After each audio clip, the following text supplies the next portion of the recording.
true it is that if the people of Great Britain were not too much blinded by the passions that have been artfully excited in their breasts against their dutiful children, the colonists, these considerations would be nearly as alarming to them as to us.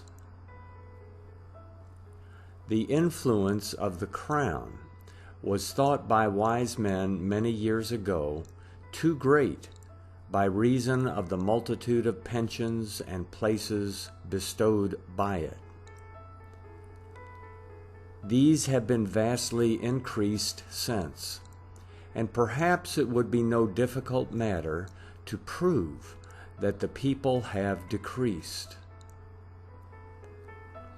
Surely, therefore, those who wish the welfare of their country ought seriously to reflect what may be the consequence of such a new creation of offices in the disposal of the crown. The army, the administration of justice, and the civil government here, with such salaries as the crown shall please to annex, will extend ministerial influence as much beyond its former bounds as the late war did the British dominions. But whatever the people of Great Britain may think on this occasion, I hope the people of these colonies will unanimously join in this sentiment, that the late Act of Parliament is injurious to their liberty, and that this sentiment will unite them in a firm opposition to it, in the same manner as the dread of the Stamp Act did. Some persons may imagine the sums to be raised by it are but small, and therefore may be inclined to acquiesce under it. A conduct more dangerous to freedom, as before observed, can never be adopted. Nothing is wanted at home but a precedent, the force of which shall be established by the tacit submission of the colonies. With what zeal was the statute erecting the post office and another relating to the recovery of debts in America urged and tortured as precedents in support of the Stamp Act, though wholly inapplicable. If the Parliament succeeds in this attempt, other statutes will impose other duties.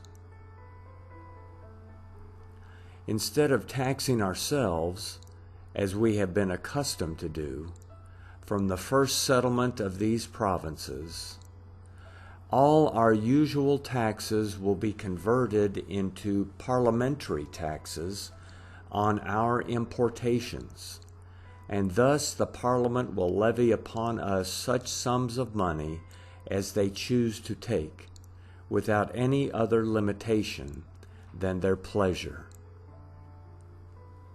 We know how much labor and care have been bestowed by these colonies in laying taxes in such a manner that they should be most easy to the people, by being laid on the proper articles, most equal, by being proportioned to every man's circumstances, and cheapest by the method directed for collecting them. But parliamentary taxes will be laid on us without any consideration, whether there is any easier mode. The only point regarded will be the certainty of levying the taxes, and not the convenience of the people on whom they are to be levied. And therefore all statutes on this head will be such as will be most likely, according to the favorite phrase, to execute themselves.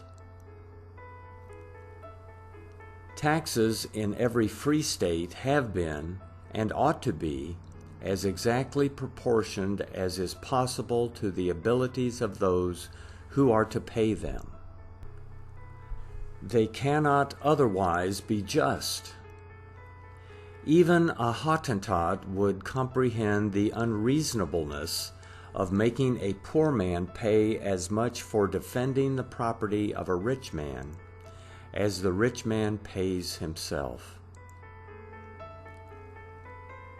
Let any person look into the late Act of Parliament, and he will immediately perceive that the immense estates of Lord Fairfax, Lord Baltimore, and our proprietaries, which are amongst His Majesty's other dominions to be defended, protected, and secured by the Act, will not pay a single farthing for the duties thereby imposed, except Lord Fairfax wants some of his windows glazed.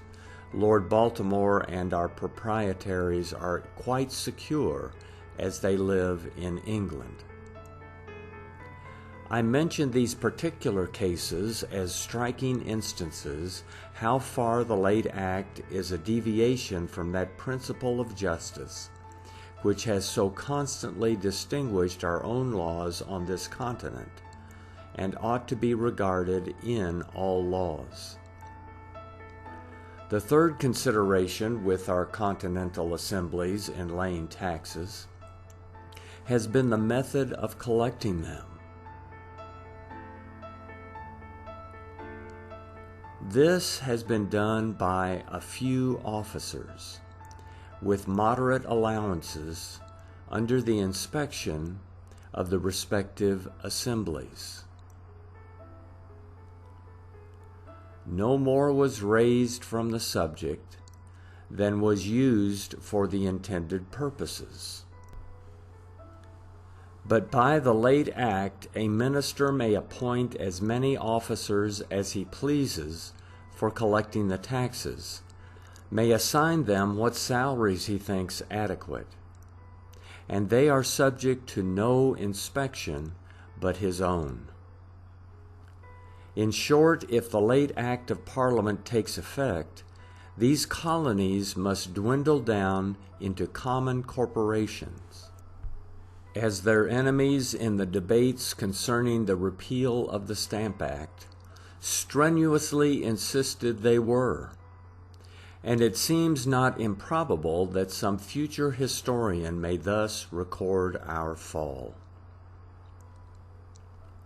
The 8th year of this reign was distinguished by a very memorable event, the American colonies then submitting for the first time to be taxed by the British Parliament. An attempt of this kind had been made about 2 years before, but was defeated by the vigorous exertions of the several provinces in defense of their liberties. Their behavior on that occasion rendered their name very celebrated for a short time all over Europe, all states being extremely attentive to a dispute between Great Britain and so considerable a part of her dominions. For as she was thought to be grown too powerful by the successful conclusion of the late war she had been engaged in, it was hoped by many that, as it had happened before to other kingdoms, civil discords would afford opportunities of revenging all the injuries supposed to be received from her. However, the cause of dissension was removed by a repeal of the statute that had given offense.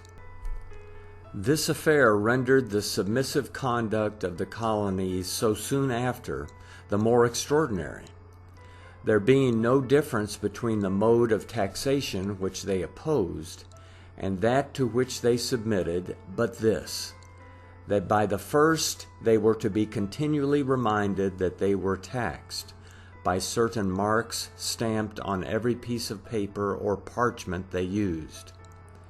The authors of that statute triumphed greatly on this conduct of the colonies, and insisted that if the people of Great Britain had perished in enforcing it, the Americans would have been, in a few months, so fatigued with the efforts of patriotism that they would have yielded obedience.